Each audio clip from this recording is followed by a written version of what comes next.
Right, so this is the second question you get on the War in Asia paper, and again it will be always written in the same way. This is worth 12 marks, and for that I would spend about 15 minutes, and then that again it gives you a little bit of leeway. Okay, what are we looking for? You've must talk about both sources, at least give it a go. Yeah. Okay, that's the thing. You've really got to talk about both sources, and you do it in turn. All right. So that's the really important thing. I'm going to go through my model of how I think would be a really good way of doing this when you talk about each source. So that's what I'm going to do. Right. First thing then is look at the question closely. Really, really important to look at the question closely. So the question says, study sources B and C. How useful are sources B and C to an historian studying opinions in the United States about the Vietnam War? That is absolutely crucial. The question doesn't ask you how useful are these sources. It specifically asks you how useful they are about, basically, what did people think about the Vietnam War in America? That's what it's asking you. Okay? So that's what we're going to do. So we'll look at this first source and we'll take this as our model. Okay? So this first source is a cartoon, which is very, very common for you to get a cartoon. We might call these cartoons, by the way, a good word, satire or a satirical cartoon. They are political in their nature. Don't think because it's a cartoon it's ha-ha funny. It's supposed to maybe make you laugh, but it's supposed to have a serious point. Just bear that in mind. So this is a cartoon which appeared in a local newspaper in Ohio in America. So we know it is America, and we know it's during 1971, which was when the war was being fought. We know that Nixon was in office then, worth bearing that in mind. In this cartoon, President Nixon is being consumed by a meat grinder labelled Vietnam. The pile on the right, that's that pile down in the corner there, represents Johnson after being destroyed by the same meat grinder. Johnson, I'm just going to add there, was the former president, the president before Nixon. Right, do you remember I've got my model, which I think is a worthwhile way of thinking about this. So for a how useful question, first of all, what is the source saying about public opinion? What's it saying about about views of the Vietnam War? Well, as I look at this cartoon, what I think is that the view, the S if you like, is that this is the Vietnam War is having a negative impact on the US, especially on US presidents, isn't it? Because Johnson has been destroyed by it and Nixon is about to be destroyed by it. So that's the first thing I'd want to say, isn't it? You know, that this cartoon is giving us a negative point of view about the effects of the war on the US and US presidents. Okay, so there we go, that's the way I'd start. Now I'm going to try, for my next bit, to think about my contextual knowledge. Can I apply some knowledge to the cartoon to help explain it?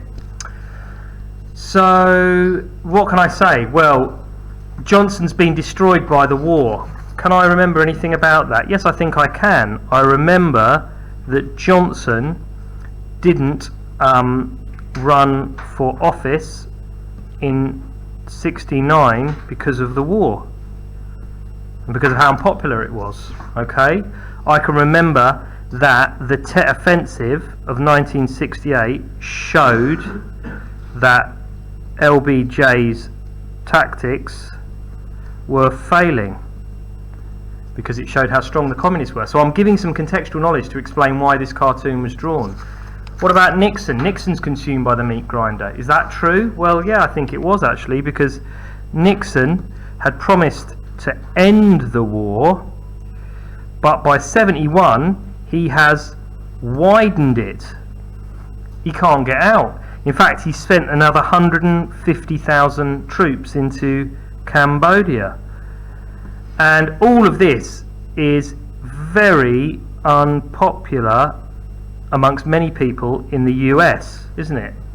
and we know that because of the huge amounts of protests that take place against the war. So when I look at this, I think actually what that cartoon is saying, there's a lot of truth to it. I've used my knowledge to explain it. Right, what's the next thing I'm thinking about? I'm thinking about O for origin, okay? And I'm going to look at where this came from. So it's an American cartoon from the time of the war.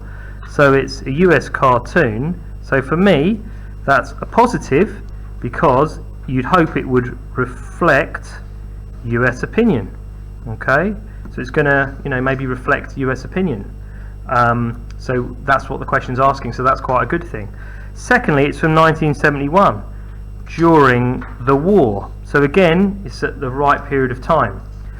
Is there a slight problem with that? Well, it's just 1 year, and obviously it doesn't reflect the fact that America was really involved in this war properly from 1965 all the way up to 1973. So it just gives us 1 year, not the whole lot. So again, we might maybe criticise it a bit. Can we think about the purpose?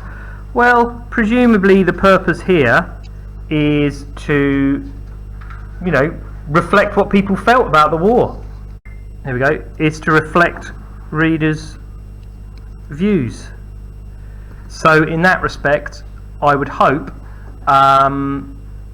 it would be something that would be valuable to an historian. And then finally, can I just evaluate its overall strength? Well, for me, this is a good source for understanding the negative views of the war, but it is only 1 year, and we do know that, of course, opinions changed over the course of the view, but it does give us an accurate reflective of how people were very negative about it. So that's my effectively 5 stages that I would think about.